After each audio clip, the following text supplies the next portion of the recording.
Welcome back to the Graham Stephan Show, and this is crazy because by all metrics, the stock market is at its most expensive level ever in history. I mean, you look at just about anything from the stock market valuations, housing prices, inflation, interest rates are going down at the same time that everything else is going up, which brings me to this video here. It's titled, "A Once-in-a-Lifetime Crash is Coming, Worse Than 2008. So I want to comment on this because usually crashes happen when you least expect them. So let's talk about this as soon as you hit the like button and subscribe, and also big thank you to Moomoo for sponsoring this video, but more on that later. Let's begin. The crash that everyone's talking about right now will be worse than 2008, but not in the way almost everyone thinks it's going to happen.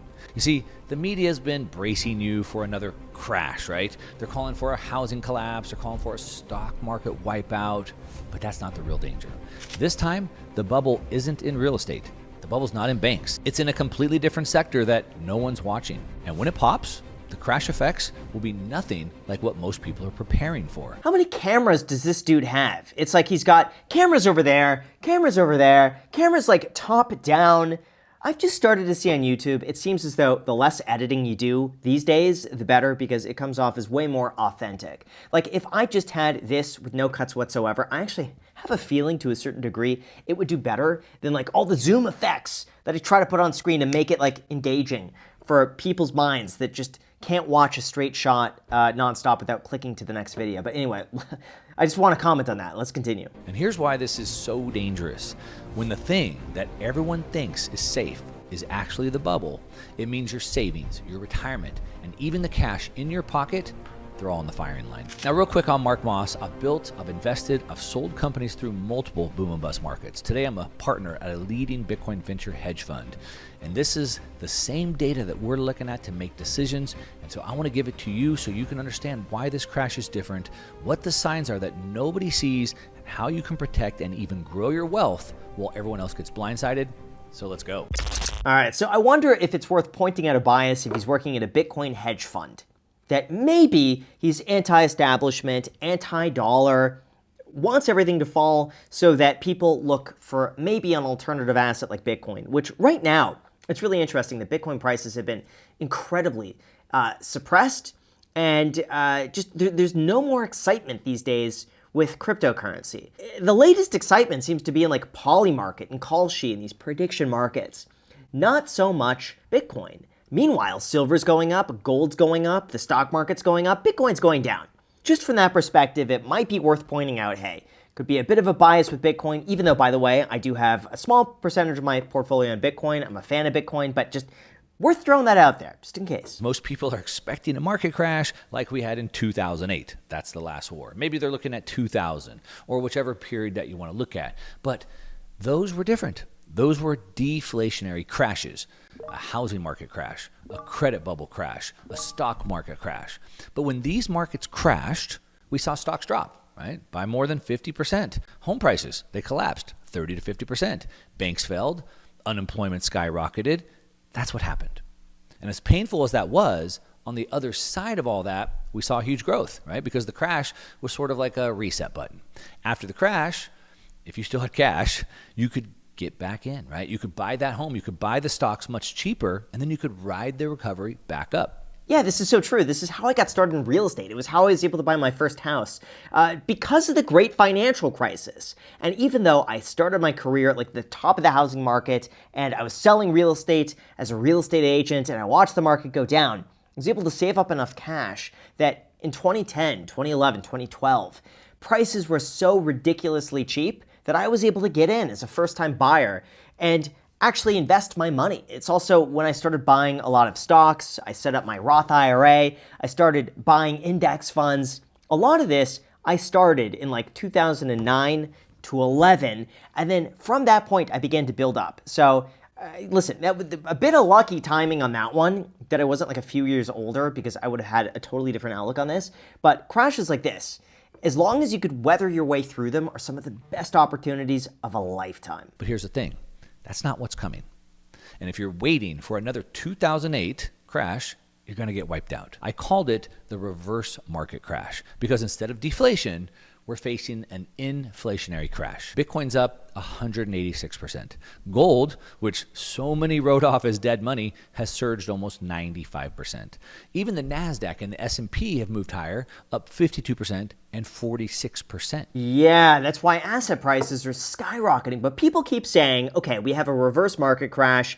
Inflation is basically seen now throughout asset prices. The Federal Reserve is injecting a lot of money. People are taking that money. They don't want to hold cash anymore. So what are they doing? They're buying precious metals, alternative assets, houses, and the stock market, causing those prices to crash upwards, so to speak. And it's always going to be true until the one day it's not.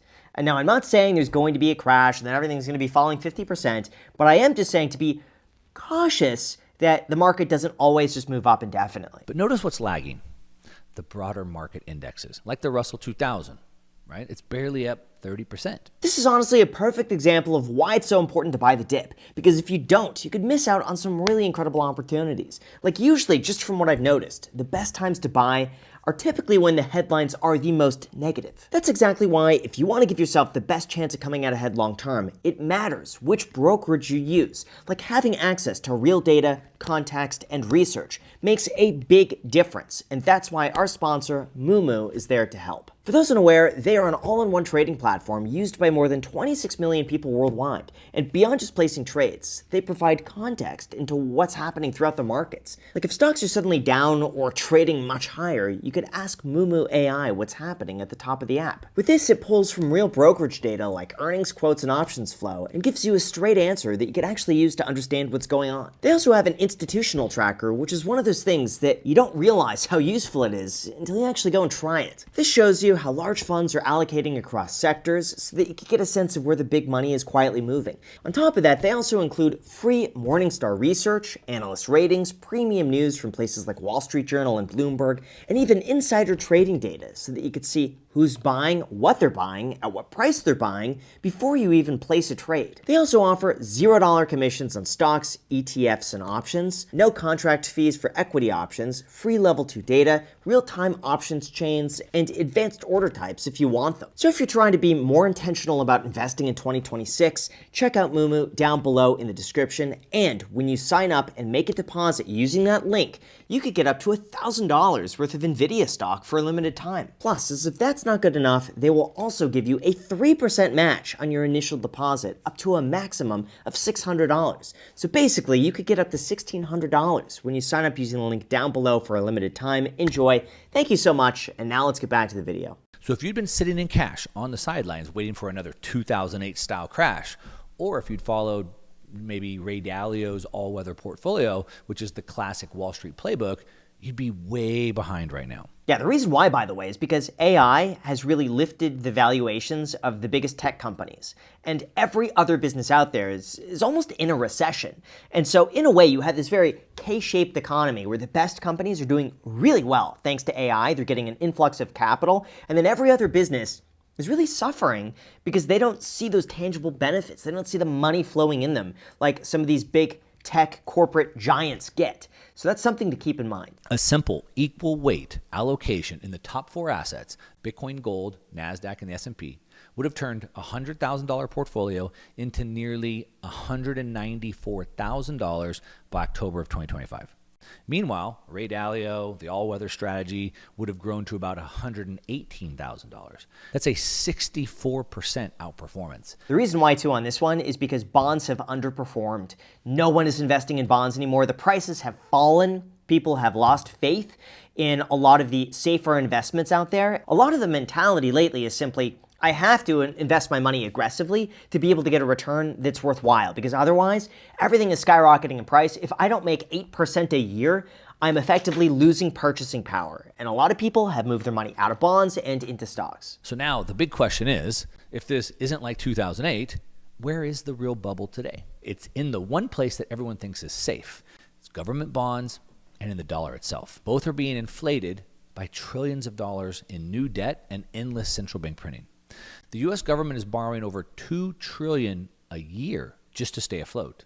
And the only buyers that are left are the Fed and passive flows that are forced into treasuries by regulation. They said, quote, "The current bubble is not like 2008, which was a credit bubble. It's a currency and Treasury bond bubble.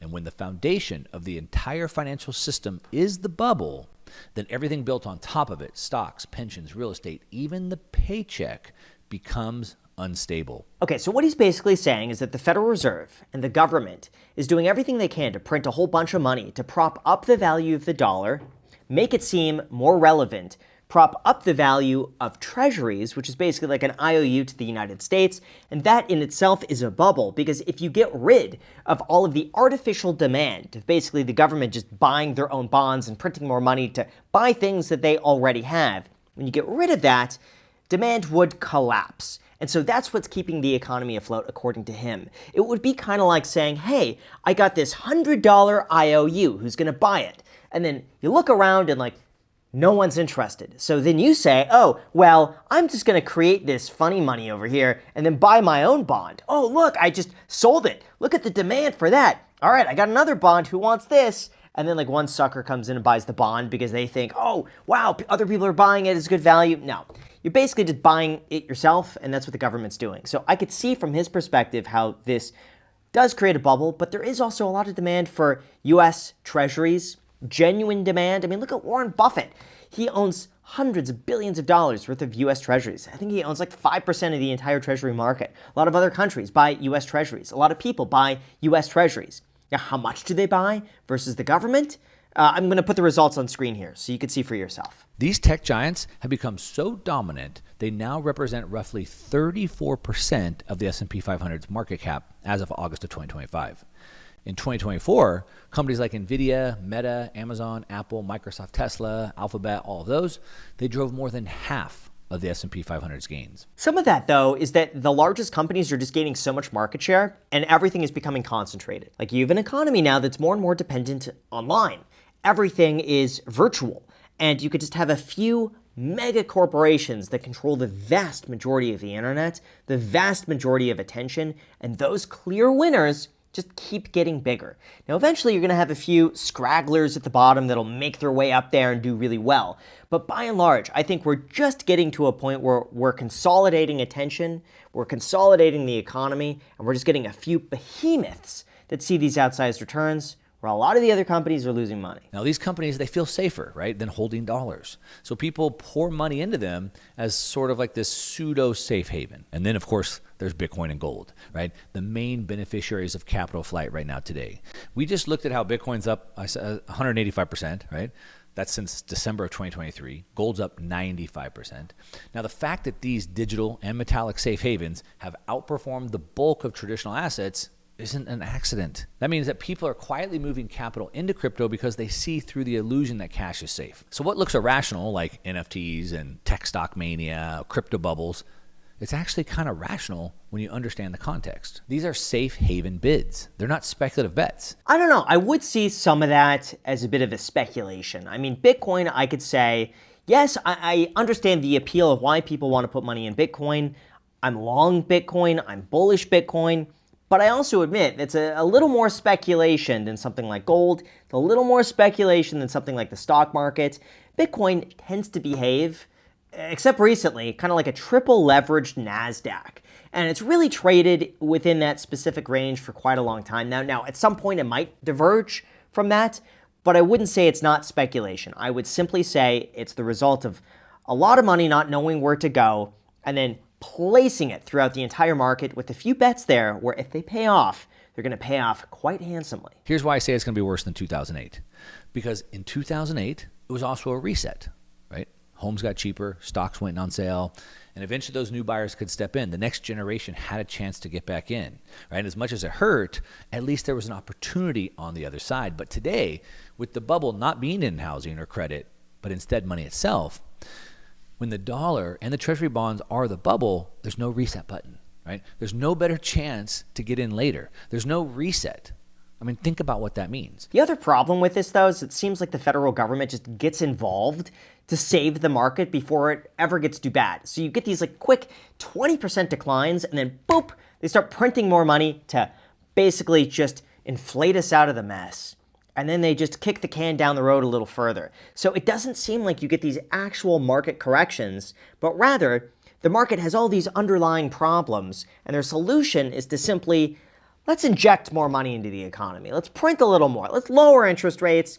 Everyone gains more conviction, more money flows in, stock market recovers, and you're able to basically just postpone it.